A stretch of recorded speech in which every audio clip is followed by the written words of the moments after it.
another day, very, very early morning. It's not even 6 o'clock. And what can I say? 2 more days of work. Today I have Wednesday and tomorrow. So on Friday I have free day. I can't wait. Also, important thing, I have not knitted anything selfish for myself. All this time I'm knitting only bonnets. Bonnets. Of course I love to knit them, but I really want to have something new to wear. No winter at all, and it looks that snow will not came till Christmas. But we will try to make a Christmas mood. Also at home, my son is super sick, very sick. He have, I don't know how it is in English, grippa. I hope that me and my daughter, we will be quite strong to not get sick.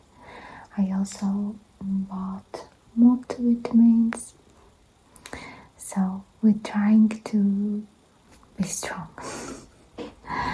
And it's, what date it is? December 17th. Unbelievable that at the next week there will be a Christmas time. And I have a little bit of time, some minutes to read, and I will use them for this book. At least every morning a little bit.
you.